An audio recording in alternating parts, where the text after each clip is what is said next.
Hello coin collectors out there, welcome back to the Big D Coins channel. Hopefully everyone is having a great day as always. Not only was 1967 a very cool year for coin collecting here in the United States, but it was also for our friends north of the border in Canada. Canada was celebrating their 100th anniversary and they made a bunch of very cool circulating commemorative coins.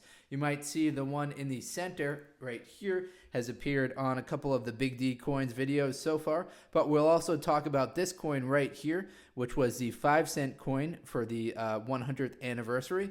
Not featured, but we'll talk about it, is the 10-cent coin, which has a mackerel fish on it. And then we've got the coin to the left, which is the 25-cent coin.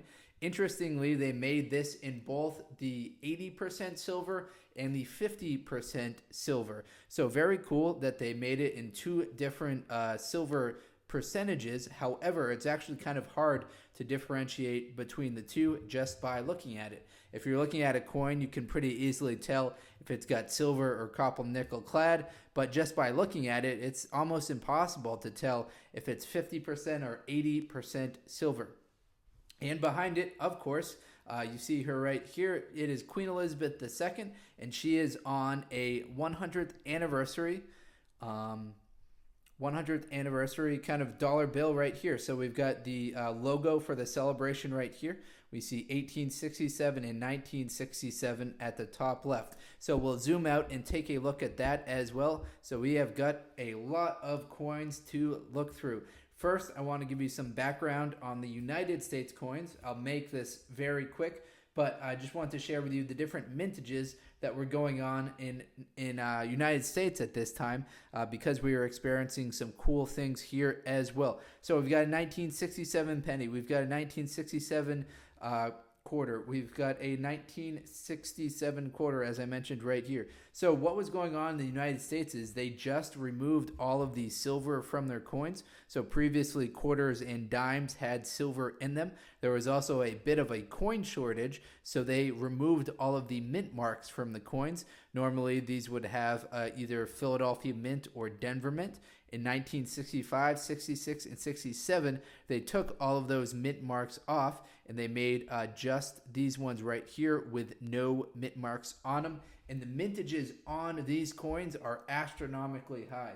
So for the penny in 1967 in the United States, there are over 3 billion of these that were made. When we go to the quarter, that also had really high mintages on it. 1967 US quarter. This had 1.5 billion of these were made. The nickel right here is a little bit lower. That drops down to 107 million. So 3 billion, 1.5 billion, 107 million. So there are a lot of these coins being made here in the United States. At the same time, they were going through this celebration for Canada, which I imagine they had planned for quite a long time. Now, let's get into it right here. Here's our circulating commemorative coin. This coin right here is the regular issue coin, in case you're unfamiliar with it. So we have on the left, we have the Canadian regular issue coin, and then this one right here is the commemorative coin. So I'll slide that out and start talking about just this coin right here, zoomed in so you can see that rock dove on the reverse. What you're looking at right here is the reverse side of the coin, which features a rock dove in flight. It's surrounded with the face value and the inscription Canada 1867 to 1967. Again, this is the 100th anniversary Canadian coin. This coin right here is a bronze metal composition, which is mostly copper. It's 98% copper. The value of this coin is just 1 Canadian cent, which translates to about 0.7 United States cents. This coin was only made in 1967. There are 345,140,000 of these that were made. So there are over 345 million of them that were produced. There were also proof coins made, which included this coin as well, but I don't have the mintages on that in front of me.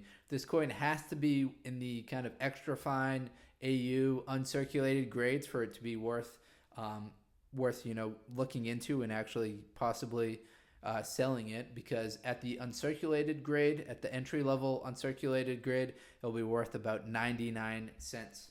Now let's move on to some more valuable coins, because we're going up in value and up in rarity as well. So we had 345 million of these that were produced. Any guesses on how many of the nickels were made? Well, there are just 36 million of the nickels made, and these are going to be worth about $1 in the uncirculated condition. So there are 36,876,000 of these that were produced. The currency is the Canadian dollar, as you can imagine. The metal content is nickel, as you can imagine. And on the reverse, what you see is a hopping rabbit. It's surrounded with the face value in the inscription Canada 1867 to 1967. So they keep the designs pretty simple with just one animal on the reverse. Nothing else too fancy going on the backside. Now, we won't spend too much time talking about the obverse side of these coins, because all we see is Queen Elizabeth II. This is a portrait of her at age 39. It'll be consistent on all three of the Canadian coins we look at, plus the coin, the dime, which we talk about, which we don't have in front of us right here. But that would be a good time for me to talk about it. So we've hit upon the penny. We have talked about the nickel. Let's bring in, or let's mention what the dime looks like. Now, I don't have the dime in front of me, but it's actually a silver coin. It's 80% silver, and it features a fish, a mackerel fish on the reverse, surrounded with a face value of the coin, which is 10 cents, and then the inscription down at the bottom. There were 62 million of those 10-cent coins that were produced. There are also proof coins that were made as well. Those will be worth more because they're silver, so those will be worth $2.27 in the uncirculated condition for the silver coins. All right, so unfortunately, sorry I couldn't get that one to share it with you. I'll zoom out a little bit. But what we're looking at right here is the 25-cent coin. So we're up to the quarter. This one was, as I mentioned, was made in both 80% and 50% silver. According to the person I purchased this from, this one right here is 80% silver, but I haven't tested to see if that's true or not. I probably won't. I'll probably just hang on to it and go by their word. On the reverse, you see a bobcat. It's surrounded with a face value in the inscription Canada 1867 to 1967. What we see here is a species in the Canadian lynx. It's a different species from its Euro-Asian relative. So this is a Canadian lynx that we see right here on the reverse side, which is slightly different than the European version of the same animal. Onto the mintages for these coins. So there are 48,855,000 of these coins that were made, of these 25-cent piece coins. So to recap on the mintages, we had 345 million pennies that were made. We had 36 million 5-cent coins. We had 62 million 10-cent coins. And then we've got 48 million of these 25-cent coins. And again, these ones are either 80% or 50% silver. All right, we got through the coinage. Now let's talk about the dollar bill. Now I've got the close-up camera for me right here, so I'm going to have to move this a little bit. But what we see right here is the $1 bill from Canada. Sorry, it's got a little bit of a there we go, fixed the glare with the light. But we see the 100th anniversary logo up here. Very nice looking coin. Bank of Canada. Will pay to the bearer on demand, Ottawa, 1967. Now I'm going to put the camera back down and get you the stats on this right here. So what we're looking at is the $1 bill. On the reverse side, which we actually haven't even looked at yet. So I'll flip this over and read you some information that we see here on the reverse. So on the reverse, we see the original Parliament building, which unfortunately was destroyed by fire in 1916.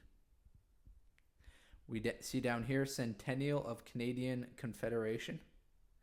And then we see Canada's first Parliament buildings. And we see those same words in French at the bottom as well. Very nice looking $1 bill. We see $1 in French on the left, and then we see $1 in English on the right. So the date of issue for this $1 bill was January 3rd, 1967. The size of it is just kind of your standard $1 bill that you would expect to see here in the United States.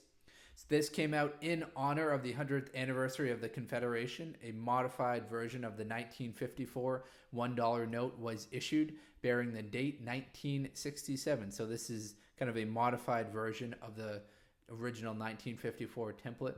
The Centennial logo was added to the front of the note, and a view of Canada's original Parliament buildings, which were destroyed by fire in 1916, is on the back.